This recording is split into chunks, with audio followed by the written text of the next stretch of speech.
Happy Thursday, y'all. Throwback Thursday, which means it's time for It Went Down Like This.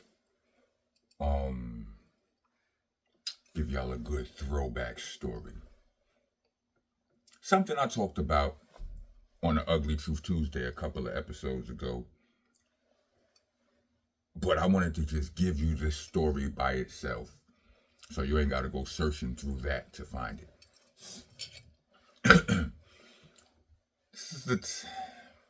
What do I call this? And whatever. This is the mystical incident. It's what happened between BOOTCAMP CLIK and Mystical's crew.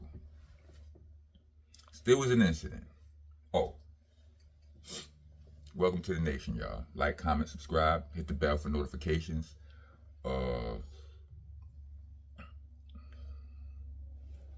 Send a super thanks.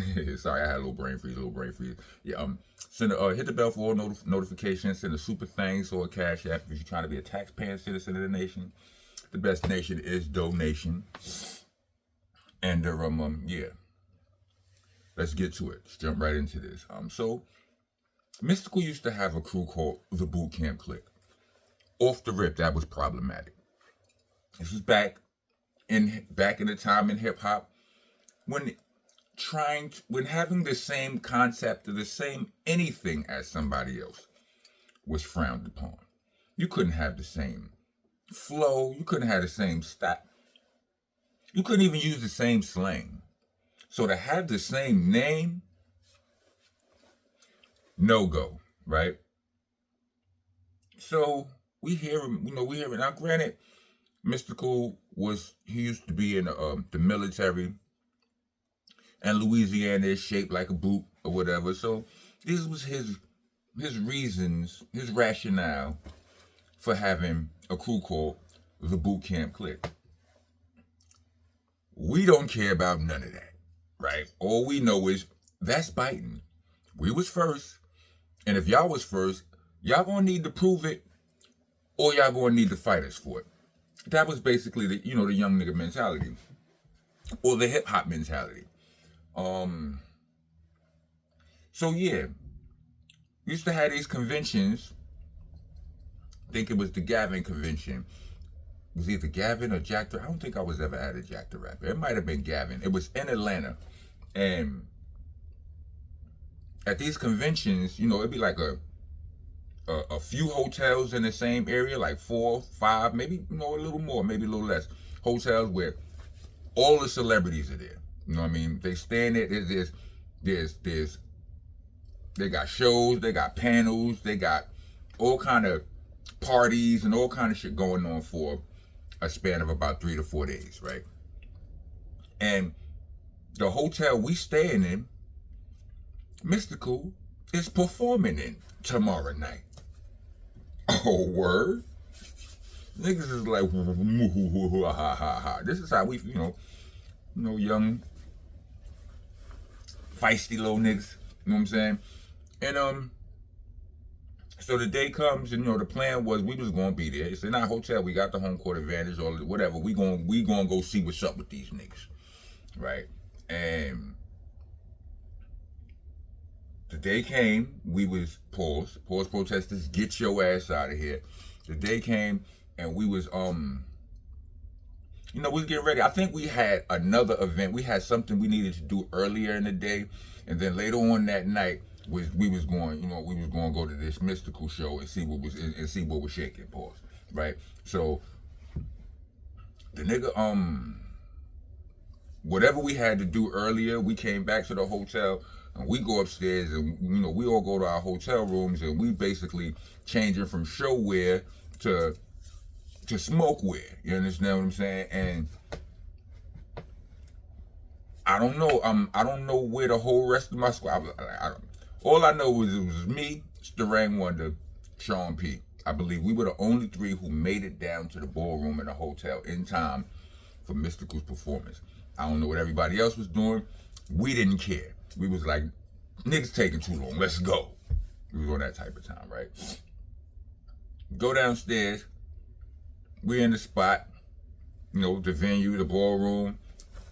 I think somebody else might have been, something else was going on. Mystical, he ain't come on stage yet. Then niggas they announced Mystical coming to the stage next. We make our way to the front. You know what I mean? But to front of the stage. And they introduce Mystical. Before Mystical comes out, Mystical he don't come out. Pause. His what do you call it? His artist, you know what I'm saying? His opening act. They was niggas from his crew though. You know what I'm saying? It's like how we would have the representatives or OGC, you know what I mean, open for us sometimes, or how we would open for Smith & Wesson and Black Moon sometimes. So this is what was going on. He got his young boys, they come out there. These niggas could have been older than him, I don't know, but right. He got his young boys, they come out, they got these Scullies, I think they call them beanies with some of y'all are from. They got their hats on, BOOTCAMP CLIK, spelled out in calligraphy on they jump offs, and these niggas is on stage on BOOTC, BOOTC.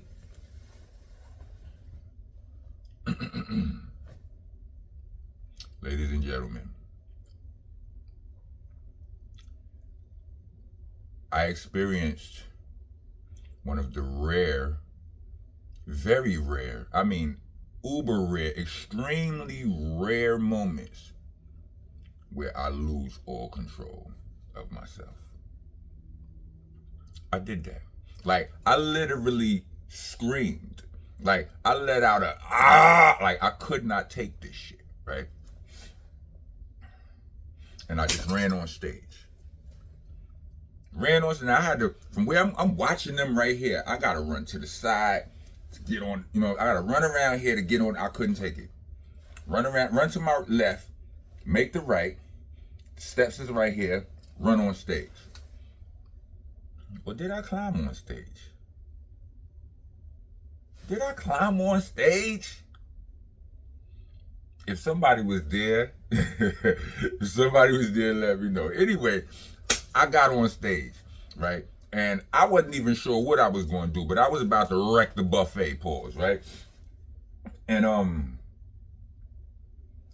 they security grabbed me. Big dude, husky dude, kind of fat, but not just fat. Like he was fat with muscles fat, like that. Nigga grabbed me. He might have been fat. Not, anyway. He was a big dude, right? Excuse me, I'm not fat shaming to anybody, body shaming as y'all call it or whatever. I'm just saying, I'm just giving a description. Dude was big, right? Nigga grabbed me. I'm 6'5". My arms wild long. You understand what I'm saying? My jab game is crazy. I'll tell you, before my name was Rock, the first variation of my name was Jab Rock. I got long arms.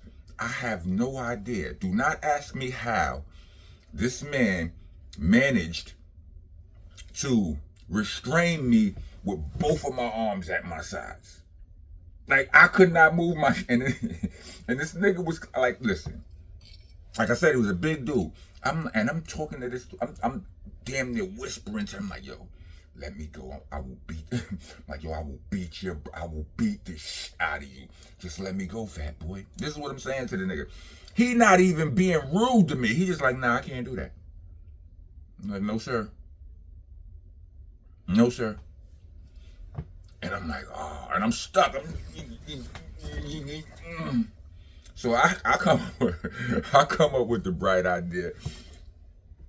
Ruck and Strang, like I done left them niggas there. I can see them niggas, right? I don't even know if I focused on them, but I know that's where they were, right? So my plan was, I know that they right there. I'm about to take you down there with them and we gonna beat your brakes off. So I grabbed onto the dude's clothes, like his pants, and I dived off the stage and tried to hold on to him. Now, I don't remember clearly how successful I was in that. Like, I don't know if he actually, like, if he didn't fall off the stage. I don't know if he fell on his stomach, trying to, because he tried to let go or whatever. I don't remember all that. I know my plan was to get him down there, pause, and put some Ming Maos on him, right? That was the plan. Did that really work out like that? It didn't work out as well as I planned. Let's just say that. You understand what I'm saying? But I ruined his plan. And maybe I didn't, because I didn't get to the artist that I was about to go crazy on. Pause. But you know, I get on the ground, on the floor, and soon as I tried to enact the rest of my plan, I don't know if I got to throw up. I don't remember. This is like 96, 97 or something like that, right? The lights come on in the place. Like, this whole shit is lit up now. I'm like, oh, all right. So I done regained control now. Like, security is rushing to the scene. I'm looking at them like they crazy. I'm like, what's wrong with y'all? What do you mean? More? Like, I'm standing with my boys. I'm like, what are you talking about? I don't know what you're talking about. Sir, what could possibly be your problem? What are you referring to, sir? Like, and the security is like, wait, nah, you gotta go. Listen. We don't want to. Please, just for, like, they didn't violate me. The security was wild cool with me. They're like, listen, I don't know, like, they want you to go. We don't want to, we don't want to violate you, but you know what I'm saying? I'm like, all right, I've been kicked out of better places than this. You understand what I'm saying? I walk out, they escort me out. I get all the way to the door, and I turn around, and I see Strang arguing with these niggas.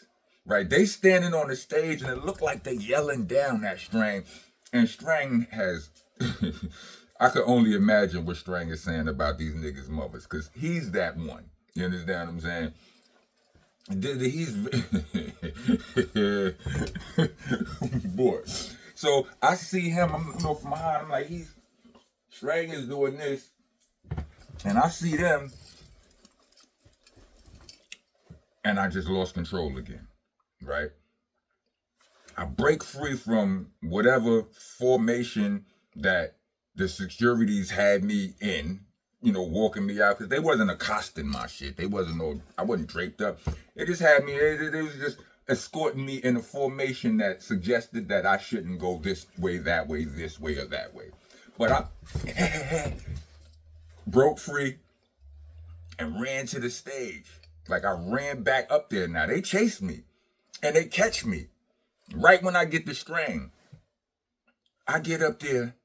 Now I can hear what they're saying. They like, we all black. This is what they say in the Strang. It looked to me like they was popping shit to my boy. They was like, nigga, we all black. We don't need to do, we all black. I ran up, like, they caught me now, so I can't get to them. I'm like, y'all some bitches.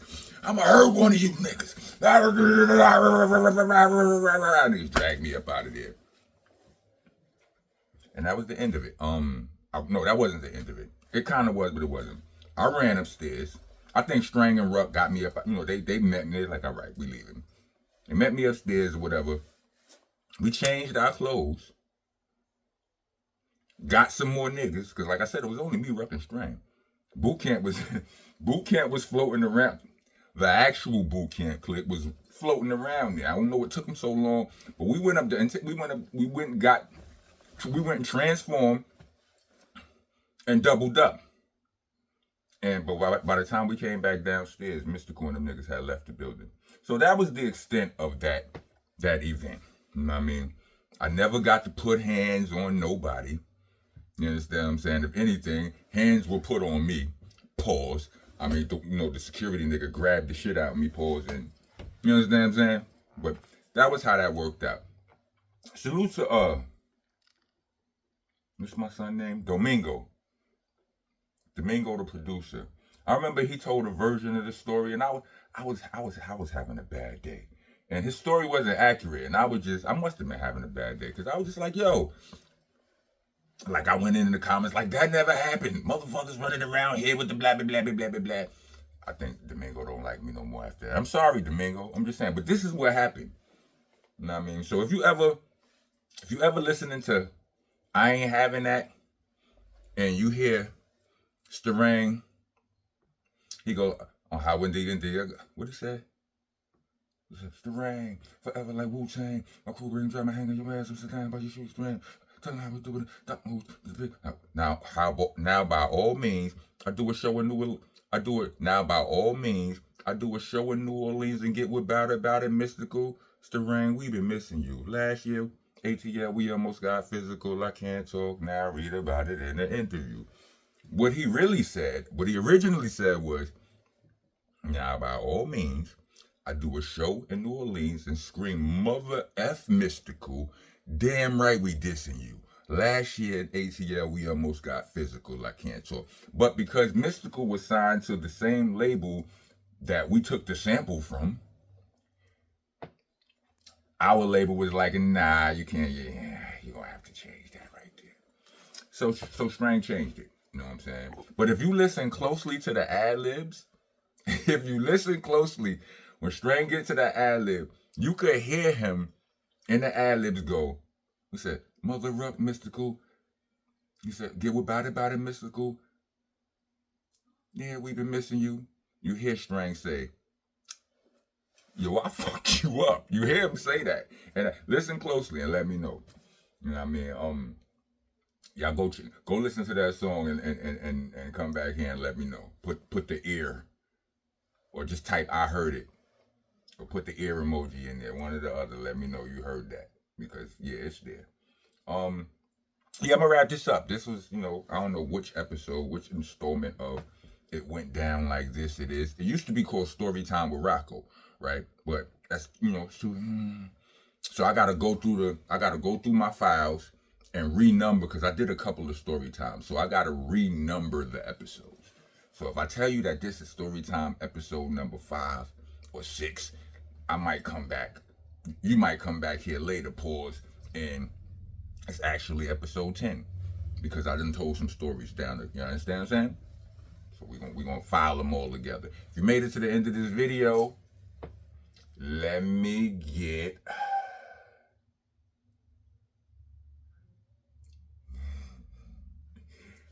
4 boots for boot camp.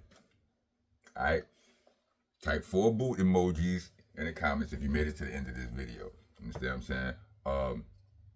Yeah. Check out I told y'all I got mixtapes on Bandcamp. You know what I'm saying? Rockin' Out West, Shell Shock. Slang and Rock Volume 2 is about to drop there. You know what I mean? For all of y'all who would rather hear me rap than to hear me yap, then y'all can go there and catch up. Crownsville is dropping tomorrow at midnight tonight. Smith & Wesson will be in Brooklyn tonight. I will be in. Don't tell nobody, but I'll be there, and I might be rapping. You heard? Rock on, rock gone.